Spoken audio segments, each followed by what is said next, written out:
मैं sub inspector Avinash Chaudhary आप लोग का स्वागत करता हूं। साथियों, जैसा कि मैंने आप लोग को कहा था कि लुसेंट की मैं एक ऐसी सीरीज लेके आने वाला हूं जिसमें आपको लुसेंट को पढ़ना बहुत ही आसान हो जाएगा। मैं जानता हूं लुसेंट के साथ डील करने की क्या क्या कठिनाइयां होती है, उस पर मैंने काफी मेहनत किया है, जिसका वीडियो मैंने एक छोटा सा क्लिप आपके यूट्यूब के ऊपर डाल दिया है मैंने। एक बार आप जाके उसको देख लोगे, आपको पता चलेगा कि ये वीडियो बनाने से पहले किया गया मेहनत क्या होता है। ठीक है ना। उम्मीद करता हूँ मेरे द्वारा की गई मेहनत आप लोग को बहुत हद तक हेल्प करेगा और आपके आने वाले एग्जाम, जो रिसेंटली आपके एग्जाम आने वाले हैं, बिहार दरोगा का मेंस देख लो आप, या आपके बिहार सीजीएल का एग्जाम देख लो, बीपीएससी का एग्जाम आने वाला है। साथ ही साथ जो स्टेट से बाहर एसएससी की तैयारी कर रहे हैं बच्चे, रेलवे की तैयारी कर रहे हैं बच्चे, या अदर स्टेट गवर्नमेंट जहाँ पे जीके जीएस पूछा जाता है, जिसको लेके आपको लगता है कि हाँ लुसेंट बहुत कारगर किताब है, उसके पॉइंट ऑफ व्यू से बहुत इंपॉर्टेंट है। तो इसमें पहली सीरीज जो मैं मॉडर्न हिस्ट्री की लेके आया हूँ, मॉडर्न हिस्ट्री के साथ डील करेंगे। आप इसमें ज्यादा दिमाग मत लगाना कि कहाँ से क्या पढ़ा रहा हूँ, मुझे बहुत बेहतर तरीके से पता है कहाँ से क्या चीजें देनी है, ताकि आपको जब इस सीरीज को आप खत्म करोगे, at least one part of the series जब आप खत्म करोगे, तो आपको लगेगा कि नहीं ये काफी बेनिफिशियल क्लास था। तो उम्मीद करता हूँ आप लोग इसका आनंद उठाओगे और काफी आप इसका फायदा उठाओगे। इस सीरीज में शुरू करते हैं। तो मॉडर्न हिस्ट्री का पहला पार्ट मैं लेता हूँ, जो मैंने लुसेंट से ही बनाया है, तो ज्यादा दिमाग लगाने की जरूरत नहीं है। अब देख लो, यहाँ से ये काम, यहाँ सारी लाइनें जो होगी वो यहीं से होगी, यहीं से पूरी मेहनत की गई है। तो इस चीज को जो है आप इसका आनंद उठाओगे। तो पहला जो मैं सीरीज का स्टार्ट करता हूँ वो करता हूँ बंगाल के गवर्नर जनरल से। कहाँ से? बंगाल के गवर्नर जनरल से स्टार्ट करता हूँ, आप इस चीज को देखते जाओगे। ठीक है ना। तो बंगाल के गवर्नर जनरल के क्रम में जो है पहला गवर्नर जो आता है वो आता है आपका कौन? Robert Clive. क्या आता है? Robert Clive. सबसे बड़ी बात, रॉबर्ट क्लाइव के बारे में एक चीज याद रखना, ये दो टर्म में जो है बंगाल का गवर्नर बना था। दो टर्म में जो है बंगाल का गवर्नर बना था ये। ठीक है। पहला 1757 से लेकर 1760 के बीच में पहला बना था, 1757 से 1760 के उसमें, और दूसरा जो बना था 1765 से 67 के बीच में, दो टर्म में ये बना था। ठीक है।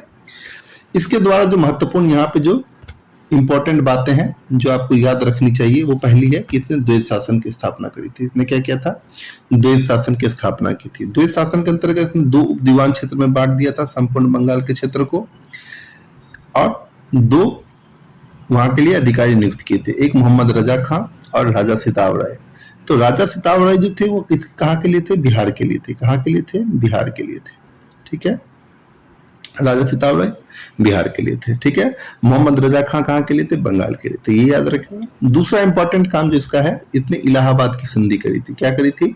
इसने क्या करा था? इलाहाबाद की संधि करी थी। तो दो बातें याद रखोगे। 1765 ईस्वी में किसके साथ? शाह आलम द्वितीय साथ। शाह आलम द्वितीय के साथ इसने इलाहाबाद की संधि करी थी। तो रॉबर्ट क्लाइव के साथ दो चीजें याद रखेंगे, इसने द्वैध शासन स्थापना किया था, ठीक है, और इलाहाबाद की संधि इसने करी थी। ठीक है। द्वैध शासन के अंतर्गत दो दीवान क्षेत्रों में बांटा था, बंगाल के लिए मोहम्मद रजा खां और बिहार के लिए राजा सिताब राय। ये याद रखेंगे, इससे ज्यादा इसमें याद रखने की कोई बात नहीं है। ठीक है। इसके आगे आते हैं, एक इंपॉर्टेंट जो बन जाता है, इसको आप देखोगे। ठीक है। तो ये तीन लोगों का नाम, ठीक है, तीन लोगों का नाम बहुत ही इंपॉर्टेंट है। पहले एक ही टर्म में इसको पढ़ने की कोशिश करेंगे, Verelst, Cartier, Hastings. Verelst, Cartier, Hastings, Verelst, Cartier, Hastings, ऐसे याद रखोगे, बरेलास्ट, कार्टियर, हेस्टिंग। तो रॉबर्ट क्लाइव के बाद कौन बना? बरेलास्ट बना था, फिर कार्टियर बना था, उसके बाद हेस्टिंग्स आए थे। ठीक है ना। बस इतना याद रखोगे आप। ठीक है। अब आते हैं आगे, कंपनी के अधीन गवर्नर जनरल। अब आता है कंपनी के अधीन गवर्नर जनरल के बारे में पढ़ेंगे। ठीक है। कंपनी के अधीन गवर्नर जनरल, इसमें जो सबसे इंपॉर्टेंट पॉइंट बन जाता है वो बन जाता है किसका? Robert Clive. यहाँ से जो है आपका जो है कालक्रम चालू होगा, यहाँ से सीक्वेंस वाइज चलेंगे, ईयर बाय ईयर चलेंगे। ठीक है। तो पहली चीज जो आपको याद रखनी है कि वार्न हेस्टिंग कब से कब तक था? 1774 से लेकर 1785 ईस्वी तक। 1774 से लेकर 1785 ईस्वी तक। ठीक है। पहली बात, वार्न हेस्टिंग का कालक्रम याद रखेंगे, 1774 से लेकर 1785 ईस्वी तक। क्लियर है। इसके द्वारा कुछ महत्वपूर्ण कार्य किए गए, उस महत्वपूर्ण कार्य के बारे में जानकारी हमको होना चाहिए। ठीक है। जहां से क्वेश्चन आते हैं। ठीक है। सबसे पहले इसने क्या किया, आते इसने क्या किया, अपना कोषागार जो था, अपना कोषागार को हस्तांतरित कर दिया मुर्शिदाबाद से, कहां हस्तांतरित कर दिया, कोलकाता। तो कोषागार को मुर्शिदाबाद से कलकत्ता हस्तांतरित करने वाला गवर्नर जनरल कौन था, तो वॉरेन हेस्टिंग था। ठीक है, ये बात याद रखें, कोषागार को मुर्शिदाबाद से कहां ले गया, कोलकाता ले गया। ठीक है, दूसरी बात जो समझने की है, जो रॉबर्ट क्लाइव के द्वारा द्वैध शासन स्थापित किया गया था, रॉबर्ट क्लाइव के द्वारा जो द्वैध शासन की स्थापना की गई थी, उसको इसने क्या कर दिया, खत्म कर दिया। ठीक है, तो द्वैध शासन का की स्थापना किसने की थी, द्वैध शासन किसने लागू किया था, तो रॉबर्ट क्लाइव। खत्म किसने किया, तो वॉरेन हेस्टिंग ने किया था। ठीक है, कब किया था, 1772 ईस्वी में, याद रहेगा, बहुत इंपॉर्टेंट चीजें हैं। ठीक है, बहुत इंपॉर्टेंट चीजें। द्वैध शासन का अंत किसने किया था, वॉरेन हेस्टिंग ने। द्वैध शासन की स्थापना किसने की, द्वैध शासन शुरू किसने किया था, तो रॉबर्ट क्लाइव ने। ठीक है, यहां तक। अब इसने एजुकेशन के क्षेत्र में भी कुछ काम किए इसने, उसको एक बार देख लेते हैं। इसने क्या किया कि 1781 और 1782 लगातार 2 वर्ष याद रखेंगे। 1781 में पहला मदरसा बनवाता है, ठीक है, कलकत्ता में। 1781 में पहला मदरसा बनवाता है और 1782 में संस्कृत विद्यालय बनवाता है। कहां पे, बनारस में। पहला मदरसा कहां पे, कलकत्ता में। पहला संस्कृत विद्यालय कहां बनवाता है, बनारस में। ठीक है, संस्कृत विद्यालय जो बनाता है किसके सहयोग से पूछा जाता है, तो जोनाथन डंकन के सहयोग से। किससे, जोनाथन डंकन के सहयोग से पहला संस्कृत विद्यालय बनवाता है बनारस में 1782 ईस्वी में। 1781 में मदरसा बनवाता है। ठीक है, द्वैध शासन को खत्म कर देता है। कोषागार को मुर्शिदाबाद से कहां लेके आ जाता है, कलकत्ता ले जाता है। ठीक है, इसी के समय में जो है गीता का जो है, भगवत गीता का जो है अंग्रेजी में अनुवाद किया जाता है, किसके द्वारा, चार्ल्स विलियम विल्किंस के द्वारा। चार्ल्स विलियम विल्किंस के द्वारा गीता का अंग्रेजी में अनुवाद किसके द्वारा करवाया जाता है, चार्ल्स विलियम विल्किंस के द्वारा जो है गीता का अंग्रेजी में अनुवाद होता है। 1781, 1782, 1784 ईस्वी में 2 काम याद रखेंगे। 1784 में 2 कार्य इसने करा। पहले इसके शासनकाल में द एशियाटिक सोसाइटी की स्थापना हुई थी, किसके द्वारा, सर विलियम जोन्स के द्वारा। एशियाटिक सोसाइटी की स्थापना होती है 1784 ईस्वी में सर विलियम जोन्स के द्वारा। और 1784 ईस्वी में ही क्या आता है, पिट्स इंडिया एक्ट आता है। क्या आता है, पिट्स इंडिया एक्ट आता है। आप देखोगे आगे 1784 में ही पिट्स इंडिया एक्ट आता है। तो 2 चीजें याद रखेंगे। एक तो आपका याद रखने की चीज है वो क्या है, एक तो आपको याद रखना है कि भाई 1784 ईस्वी में क्या एशियाटिक सोसाइटी की स्थापना किया था। दूसरा क्या आता है, पिट्स इंडिया एक्ट आता है 1784 में। ठीक है, क्लियर है। अब आते हैं, इसने क्या किया, जो मुगल शासक हुआ करते थे, जो नाम मात्र के ही रह गए थे, उनको वार्षिक पेंशन मिलता था। क्या मिलता था, वार्षिक पेंशन मिलता था। कितने का मिलता था वार्षिक पेंशन, 26 लाख रुपए पर मंथ का मिलता था। ठीक है, उसको उन्होंने क्या कर दिया, भैया बंद। उसको क्या कर दिया, बोला खत्म, अब कोई आपको जो है पेंशन नहीं मिलने को। ठीक है, इसी के शासनकाल में समाचार पत्र आप लोग जानते होंगे, द बंगाल गजट 1780 में इसकी शुरुआत होती है। कलकत्ता में जो है हाई कोर्ट की स्थापना की जाती है। कलकत्ता में हाई कोर्ट की स्थापना की जाती है। ठीक है ना। अब देखिए, बात को समझने की कोशिश करना, बात को समझने की कोशिश करना। क्वेश्चन यहां से बहुत बार आया है। कलकत्ता में हाई कोर्ट की स्थापना किसने करी थी, वॉरेन हेस्टिंग्स ने। और उसके जो जज थे, प्रथम न्यायाधीश थे, वो कौन थे, लॉर्ड एलिजा एम्पे। क्या नाम था, लॉर्ड एलिजा एम्पे थे। ठीक है, बात क्लियर है।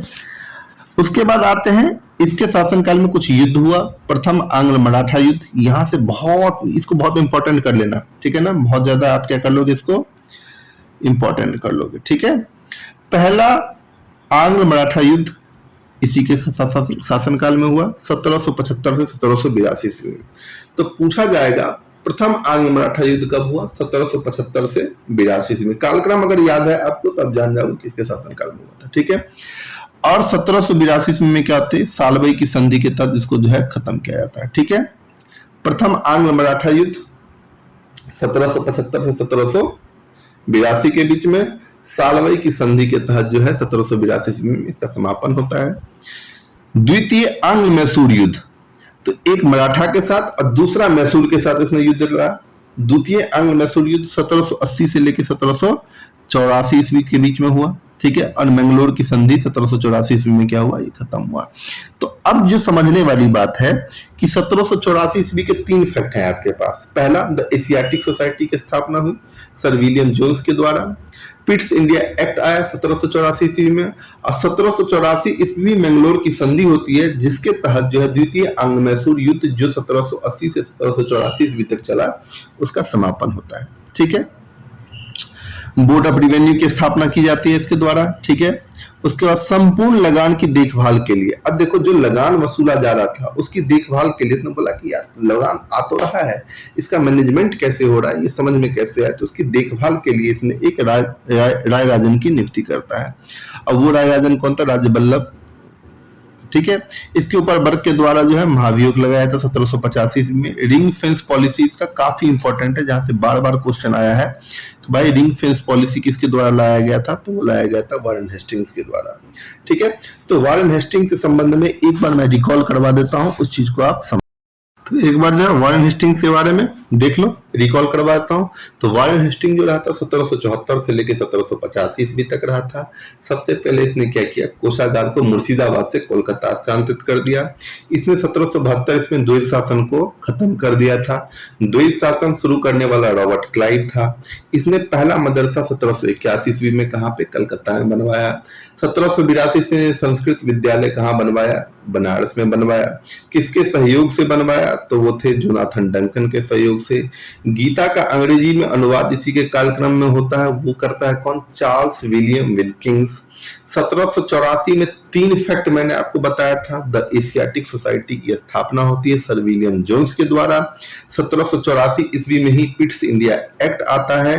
1784 ईस्वी में ही मंगलोर की संधि होती है, जिसके द्वारा द्वितीय आंग्ल मैसूर युद्ध जो 1780 से 1784 ईस्वी तक चलता है, उसका समापन होता है। इसने क्या किया, जो आपके मुगल शासक थे जिनको 26 लाख रुपए वार्षिक पेंशन मिलता था, उसको उसने क्या बोला कि भाई बंद करो। इसी के शासनकाल में द बंगाल गजट नाम की जो है पत्रिका छपती है।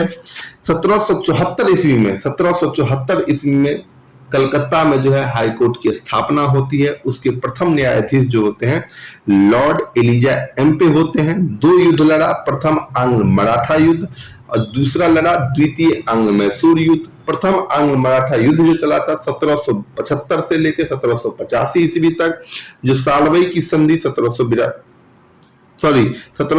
से 1782 ईस्वी तक, सालवई की संधि जो 1782 ईस्वी में हुआ था, उसके तहत वो खत्म हुआ था। द्वितीय आंग्ल मैसूर युद्ध के बारे में बता चुका हूं, जो 1780 से लेकर 1784 ईस्वी तक चलता है, जो 1784 ईस्वी में मंगलोर की संधि के तहत क्या होता है, खत्म होता है।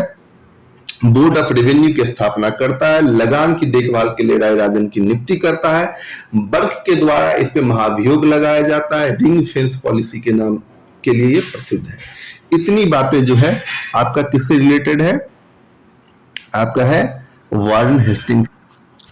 अब आते हैं नेक्स्ट, इसके बाद वारेन हेस्टिंग्स के बाद जो है 1 साल के लिए बनता है मैकफर्सन। कौन बनता है, मैकफर्सन।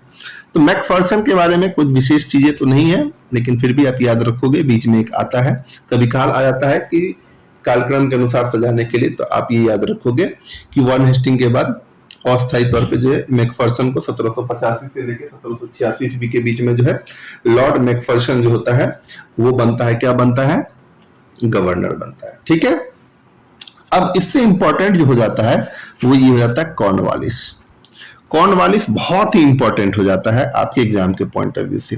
तो बिल्कुल फैक्ट याद रखेंगे, कौन कौन सी चीजें हैं वो याद रखेंगे कॉर्नवालिस के बारे में। ठीक है, कॉर्नवालिस के बारे में याद रखेंगे। पहली बात,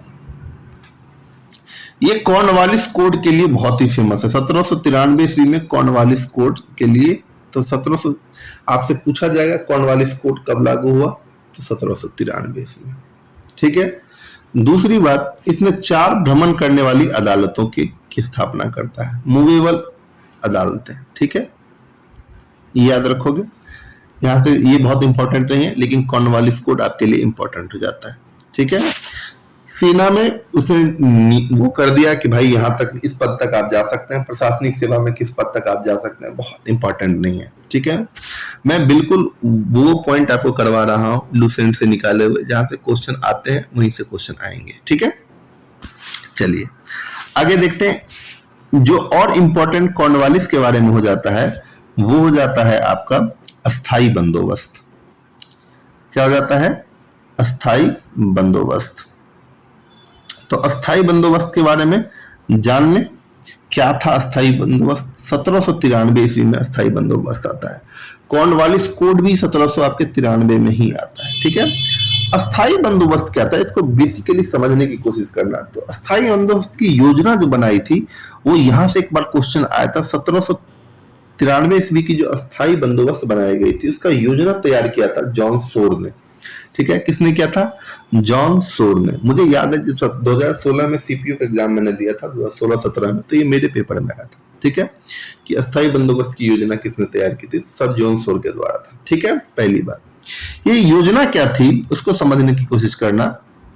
ये योजना था कि जो भू राजस्व है, जो टैक्स है, ठीक है, भू राजस्व का 90% जो है, ठीक है, वो कौन ले जाएगा? कंपनी। वो किसको देना होगा? कंपनी को। और 10% जो है वो किसके हाथ में आएगा? जमींदार के हाथ में। किसके हाथ में आएगा? जमींदार के हाथ में। जो सबसे इंपॉर्टेंट चीज है इसमें, जो दर जो है, दर का निर्धारण कौन करेगा? जो रेट ऑफ इंटरेस्ट किसके द्वारा फिक्स किया जाएगा? तो उसने बोला भैया जमींदार लोग आप ही लोग तय करो, ठीक है। हमें उससे मतलब नहीं है कि आप कितना रेट ऑफ इंटरेस्ट तय करते हो, बस मुझे इतना पता है जो भी आप तय करोगे उसका 90% आपको कंपनी तक पहुंचाना होगा। अब देखो, किसान, जो कृषक है, जो मजदूर है, उसकी नजर में विलन कौन बन रहा है? जमींदार। क्योंकि उनको लग रहा है कि यार ये हमारा टैक्स को बढ़ा रहे हैं, ठीक है, लेकिन इसका असली मजा कौन ले रहा है? कंपनी, ठीक है। तो तीन चीजें इसके बारे में इंपॉर्टेंट हो जाती है। एक कॉर्नवालिस कोड के बारे में, ठीक है, एक आपका अस्थाई बंदोबस्त के बारे में, और तीसरा इंपॉर्टेंट, इसे नागरिक सेवा का जनक कहा जाता है। क्या कहा जाता है? नागरिक सेवा का क्या कहा जाता है? जनक कहा जाता है। ये याद रखोगे, ठीक है। तीन चीजें याद रखेंगे। कॉर्नवालिस कोड, ठीक है, 1793 ईस्वी का। अस्थाई बंदोबस्त 1793 ईस्वी में। भू राजस्व की दर 90% कंपनी, 10% जमींदार। जॉन सोर के द्वारा योजना तैयार की गई। जमींदार जो है रेट तय करने के लिए जिसको काम मिला था, और नागरिक सेवा का जनक कहा जाता। तो ये दो चीजें जो थी वो आप याद रखोगे कॉर्नवालिस के बारे में, ठीक है। नेक्स्ट हम आगे बढ़ते हैं। नेक्स्ट हमारे आ जाते हैं सर जॉन सोर, ठीक है। सर जॉन सोर 1793 से लेकर 1798 में। इसके बारे में बहुत बार क्वेश्चन तो नहीं आया, एक बार कालक्रम में याद रखेंगे। कालक्रम चलते जाना। Warren Hasting, Macpherson, Cornwallis. Warren Hasting, Macpherson और कॉर्नवालिस। ऐसे याद रखो, ऐसे याद रखो आप। देखो, इसको याद रखने का बहुत आसान तरीका है, ठीक है। वो कर देता हूं मैं, थोड़ा सा येलो कर देता हूं। देखो, 1775 से लेके कब तक था? 85 तक कौन था? Warn Hasting. 85 से 86 तक कौन आया? एक साल के लिए मैकफर्सन, ठीक है। 1786 से लेके 1793 ईस्वी तक, 93 ईस्वी तक कौन आया? कॉर्नवालिस। और 1793 से लेकर 98 तक कौन आते हैं? आपके आते हैं सर जॉन सोर। सर जॉन, तो 1793 से लेकर 1798 तक सर जॉन सोर आते हैं, ठीक है। अब इनके बारे में कुछ बहुत इंपॉर्टेंट नहीं है, बस ये अहस्तक्षेप की नीति है। इन्होंने ज्यादा हस्तक्षेप किया नहीं, तो एक नीति के लिए फेमस है, अहस्तक्षेप की नीति। देखो, इनके नाम याद करने का तरीका क्या है? शोर, ठीक है, शोर मचाने वाले लोग हैं ये, ठीक है। लेकिन ये क्या करता है? हस्तक्षेप करता है। कोई हस्तक्षेप करेंगे नहीं, जैसे जो चल रहा है चलने दो, ठीक है।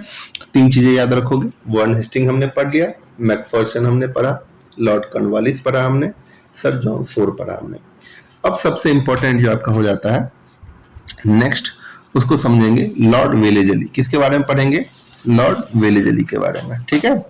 तो लॉर्ड वेलेजली के बारे में ये बहुत इंपॉर्टेंट है। ये रहता है 1798 से लेके 1805 तक, 1798 से लेके 1805 तक, ठीक है। अब देखो 1798 से लेकर 1805 तक लॉर्ड वेले जली तक, एक तो हमने टाइम फ्रेम इनका याद कर लिया, ठीक है। 98 तक कौन थे? सर जॉन शोर थे।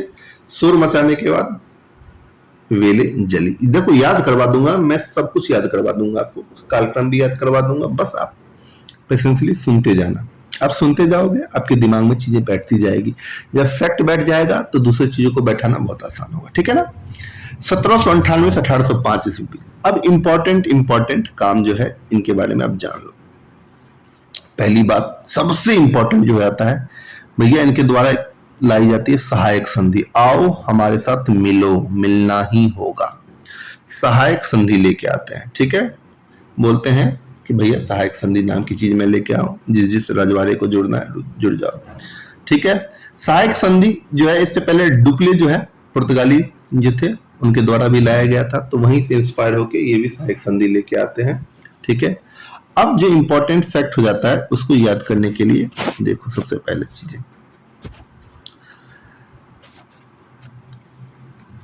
अब क्या करोगे आप कि आपको पता है कि 1798 से लेकर 1805 तक रहे थे, तो सबसे पहले जो है सहायक संधि स्वीकार करने वाले कौन था? हैदराबाद। सहायक संधि स्वीकार करने वाला पहला कौन था? हैदराबाद। कब? 1798 में, ठीक है। एक साल बाद मैसूर, दूसरा तंजौर, ठीक है। तो हैदराबाद, मैसूर, तंजौर, हैदराबाद, मैसूर, तंजौर जो है एक साथ याद करोगे। 1798 सबसे पहले हैदराबाद याद रखोगे। सहायक संधि को स्वीकार करने वाला पहला कौन था? हैदराबाद। यहां से क्वेश्चन आ चुका है। सहायक संधि लॉर्ड वेले जली से पहले कौन लेके आया था? डुप्ले लेके आया था, ठीक है। सहायक संधि को स्वीकार करने वाला पहला कौन था? हैदराबाद था। कब किया? 1798 में। उसके बाद किसने किया? मैसूर ने। मैसूर के बाद किसने किया? तंजौर ने। अब 1801-2 है, तो 1801 में याद करेंगे अवध, ठीक है। 1802 में पेशवा। तो ऐसे याद रखना, दो है तो पैसा दो, पैसा दो, किससे मांगते ना? पैसा दो, है ना। अवध एक, पैसा दो, अवध एक, पैसा दो। तो याद रखेंगे अवध 1801 में, पेशवा 1802 में। 3 में बरार और भोसले। बरार और भोसले ने 1803 ईस्वी में सहायक संधि को स्वीकार किया। सिंधिया ने 1804 में, ये याद रखेंगे, सिंधिया ने 1804 ईस्वी में। बस इतना इंपॉर्टेंट। उसके बाद जोधपुर, जयपुर, भरतपुर सब ने किया, लेकिन आप ये इतने जो है ये इंपॉर्टेंट है, टाइम के साथ याद करोगे। एक बार मेरे साथ मेमोराइज करने की कोशिश करो। सबसे पहले हैदराबाद ने कब किया? 1798 ईस्वी में। दूसरा मैसूर 1799 ईस्वी में। तंजौर 1799 ईस्वी में। लेकिन जब भी 1, 2, 3 में सजाया जाएगा तो पहले मैसूर आएगा, फिर तंजौर आ जाएगा, ठीक है ना। इस चीज को देखना, क्योंकि अक्टूबर 1799 ईस्वी में स्वीकार करता है। तो हैदराबाद पहला हो गया 1798 ईस्वी में, मैसूर 1799 ईस्वी में, तंजौर 1799 ईस्वी में, अवध एक, पैसा दो, अवध एक, पैसा दो। बरार और भोसले 1803 ईस्वी में, सिंधिया 4 ईस्वी में। अब आता है इंदौर के हल करो।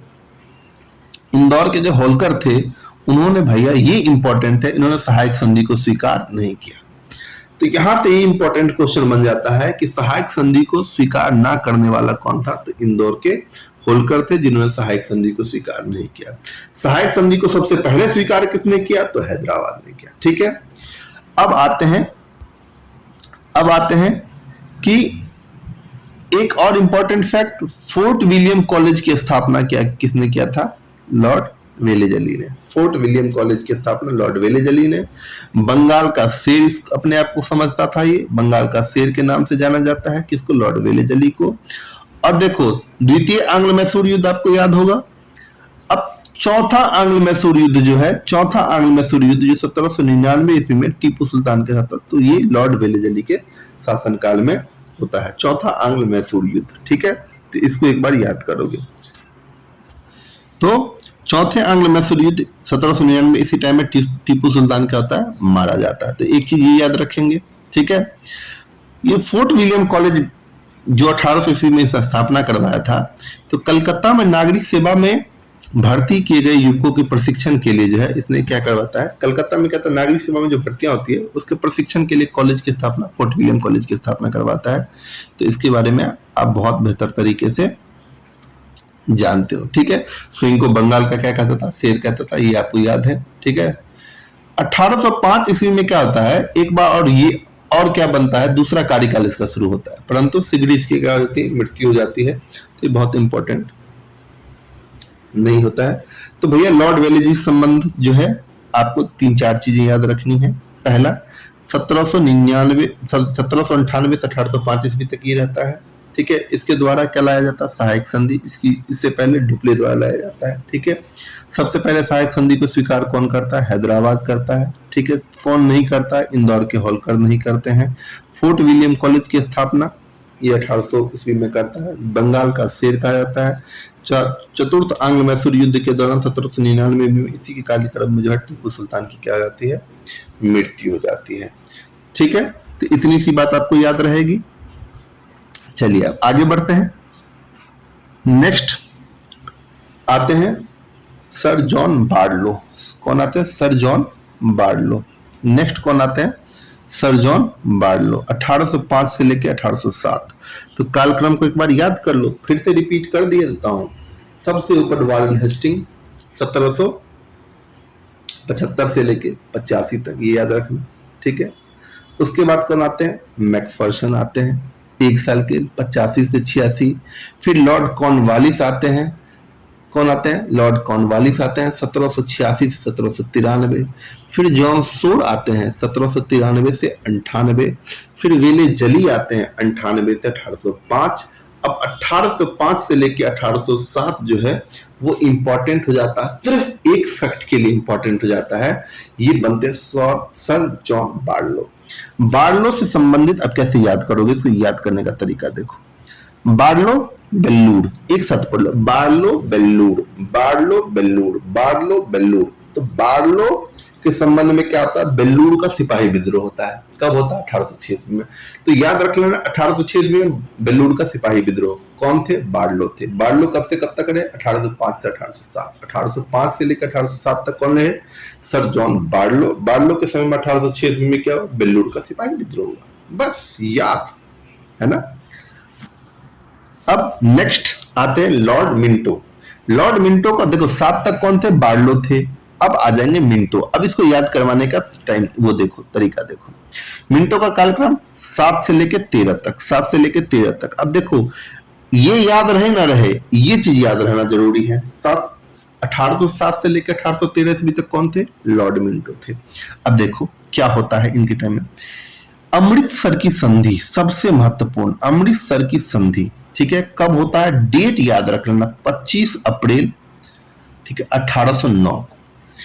25 अप्रैल 1809 ईस्वी में अमृतसर की संधि किसके साथ करते हैं, रंजीत, महाराजा रंजीत सिंह के द्वारा, ठीक है। इसकी मध्यस्थता कौन करता है, चार्ल्स मेटकाल्फ। चार्ल्स मेटकाल्फ जो होते हैं वो करते हैं अमृतसर की संधि। तो सबसे पहले भैया अमृतसर की संधि कब, तो 25 अप्रैल 1809 ईस्वी में किसके साथ, रंजीत सिंह के साथ। मध्यस्थता कौन कर रहा है, मध्यस्थता कर रहा है चार्ल्स मेटकाल्फ, इसकी मध्यस्थता कर रहे हैं, ठीक है। इसी के शासनकाल में एक चार्टर एक्ट था 1813 ईस्वी का, चार्टर एक्ट भी इसी का। तो लॉर्ड मिंटो फर्स्ट याद रखेंगे, ठीक है, लॉर्ड मिंटो फर्स्ट याद रखेंगे। नेक्स्ट आते हैं लॉर्ड हेस्टिंग। देखिए फटाफट अब याद करते हैं लॉर्ड हेस्टिंग। लॉर्ड हेस्टिंग का शासनकाल जो रहता है 1813 से लेकर 1823। 1813 से लेकर 23। 1813 तक कौन थे, लॉर्ड मिंटो फर्स्ट थे। इसी उनके कार्यक्रम में क्या हुआ था, अमृतसर की संधि कब हुआ, 25 अप्रैल 1809 ईस्वी को। किसके साथ हुआ, रंजीत सिंह के साथ हुआ। कौन थे मध्यस्थ करने वाले, मेटकाल्फ थे, ठीक है ना।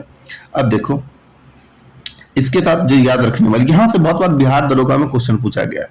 आंग्ल नेपाल युद्ध 14 से 16 याद रखेंगे, और 16 में संगोली की संधि के द्वारा, संगोली की संधि के साथ ये खत्म होता है। पहला आंग्ल नेपाल युद्ध लॉर्ड हेस्टिंग के द्वारा। देखो वारेन हेस्टिंग अलग थे, ये लॉर्ड हेस्टिंग है। 1813 से 23, 13 से 23, 14 से 16 में क्या होता है, आंग्ल नेपाल युद्ध, संगोली की संधि, ठीक है।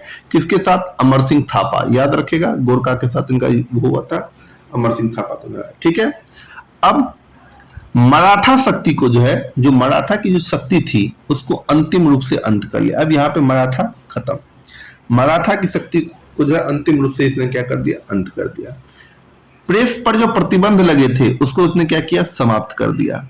1822 ईस्वी का टेनेंसी एक्ट लेके आए थे। पिंडारियों का दमन करने के लिए जो है, इनको याद किया जाता है, पिंडारियों का दमन करने के लिए। तो प्रथम आंग्ल नेपाल युद्ध 1814-16, संगोली की संधि, ये याद रखेंगे। पिंडारियों का दमन, पिंडारियों में वासिल मोहम्मद चीतू और करीम खान जो है, उनका नाम याद रखिएगा, ठीक है। मराठा शक्ति को अंतिम रूप से अंत किसने किया, ये आएगा तो लॉर्ड हेस्टिंग्स साहब मारिएगा। प्रेस पर प्रतिबंध को इसने क्या कर दिया, समाप्त कर दिया। 1822 ईस्वी का टेनेंसी एक्ट, जब भी 1822 ईस्वी का टेनेंसी, तो आपको कालक्रम याद है। 1822 13 से 23 तक कौन थे, लॉर्ड हेस्टिंग थे, तो आप वैसे ही याद कर लो, ठीक है। तो इनके बारे में ये इंपॉर्टेंट हो जाता है, ठीक है ना, आंग्ल नेपाली युद्ध, संगोली की संधि, ठीक है। नेक्स्ट आगे बढ़ते हैं। नेक्स्ट जो है लॉर्ड एमहर्स्ट था, लॉर्ड एमहर्स्ट। अब देखिए 23, लॉर्ड एमहर्स्ट जो है वह 23 से 28, वो कब से 13 से 23, कौन थे वो, 13 से 23। अब यह 23 से 28, ठीक है, 23 से 28।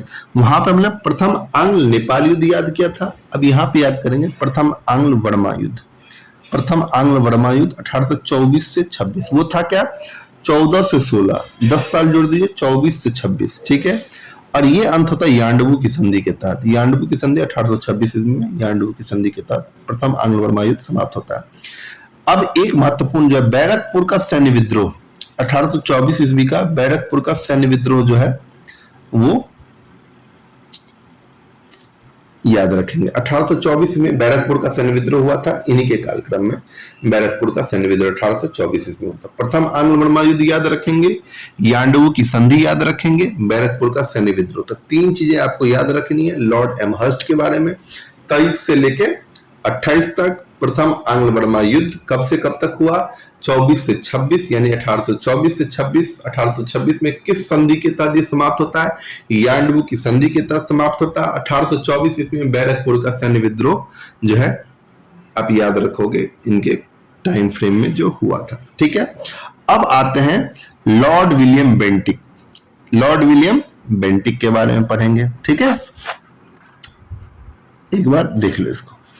लॉर्ड विलियम बेंटिक जो 1800, सबसे पहले 1828 से लेके 1835 ईस्वी तक लॉर्ड विलियम बेंटिक रहते हैं, ठीक है।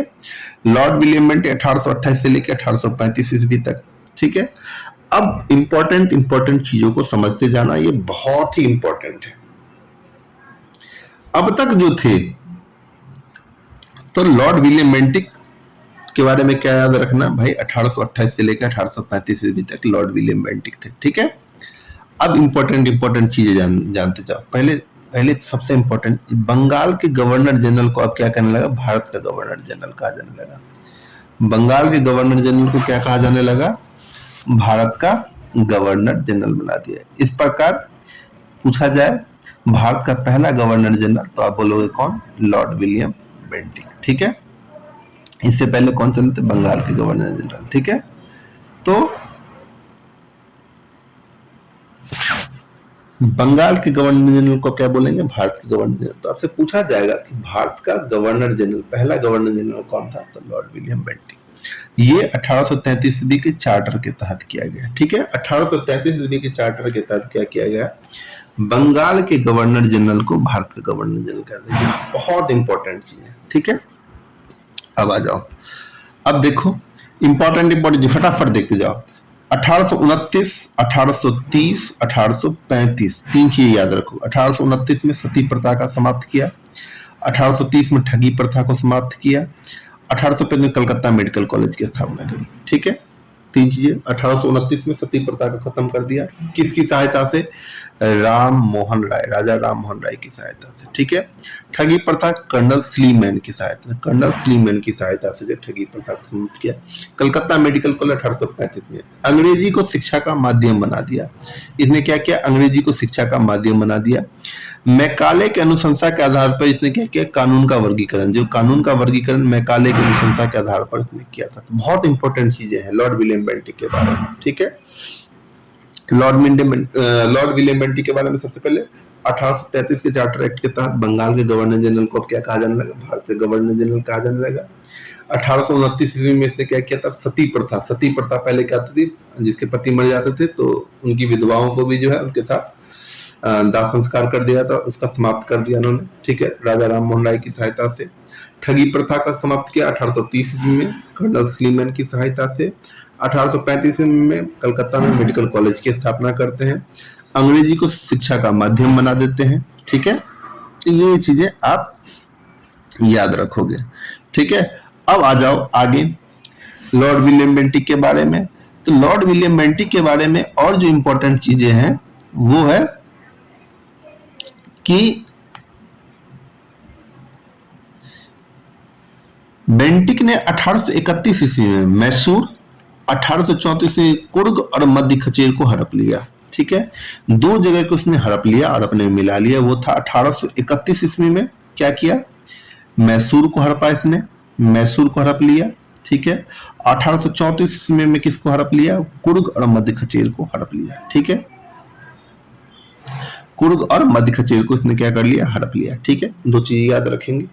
तो सबसे पहली बात आप जो यहां से याद रखोगे ऐसे याद रखो, समझने की कोशिश करना। लॉर्ड विलियम बेंटिक 1828 से लेकर 1835 ईस्वी तक भारत का पहला गवर्नर जनरल किस एक्ट के तहत, चार्टर एक्ट 733 के तहत। 1829 में सती प्रथा खत्म, 1830 में ठगी प्रथा खत्म, 1831 में मैसूर को मिलाया, 1834 में कुर्ग और मध्य खचेर को हड़प लिया, 1835 ईस्वी में कलकत्ता में मेडिकल कॉलेज की स्थापना कर देता है। साथ ही साथ सबसे इंपॉर्टेंट चीज, भारत को प्रदत्त किया गया उच्चतम पद जो था वो क्या था, सदर अमीन का था। क्या था, सदर अमीन को था। ठीक है, और उसका वेतन जो कर दिया 700 पर मंथ, 700 रुपए पर मंथ कर दिया। ठीक है, ये याद रखेंगे, यहां से बहुत पूछा नहीं गया है, ये चीजें याद रखोगे भाई। ठगी प्रथा को समाप्त किसने किया, कब किया गया, किसकी सहायता से किया, किसके शासनकाल में किया गया। सती प्रथा राजा राम मोहन राय की सहायता से 1829 ईस्वी में। ठीक है, मैसूर को कब मिलाया, 1831 ईस्वी में। कुर्ग और मध्य खचेर को 1834 में मिलाया। ठीक है, अब चीजें जो आपको याद ध्यान देने वाली, धर्म, जाति और रंग, जन्म स्थान के आधार पर कंपनी में प्रवेश करना वर्जित था, उसको रोका गया। बोला भाई चार्टर एक्ट 1833 ईस्वी के तहत बोला गया कि धर्म हो गया, जाति हो गया, रंग हो गया, जन्म स्थान, इसके आधार पर कंपनी में जो प्रवेश पे वर्जित था उसको बोला भाई खत्म करो। इन सब बेसिस पे जो है कंपनी में प्रवेश पर प्रतिबंध नहीं लगाया जा सकता है। ठीक है, तो इतनी सी बात आप याद रखोगे। ठीक है, आगे बढ़ते हैं। जो सबसे इंपॉर्टेंट है, शिशु बालिका की हत्या पर प्रतिबंध लगाया जाता है। तो इन्होंने सोशल रिफॉर्म में तीन चीजें करी इसने, सती प्रथा, ठगी प्रथा और शिशु बालिका की हत्या पर उसने क्या कर दिया, प्रतिबंध लगा दिया। तीन हो गए सोशल। अब देखो राजनीतिक तौर पे मैसूर और कुर्ग मध्य खचेर को मिला लिया।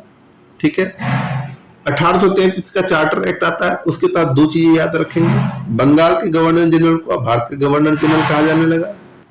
धर्म, जाति, रंग, जन्म स्थान के आधार पर कंपनी में प्रवेश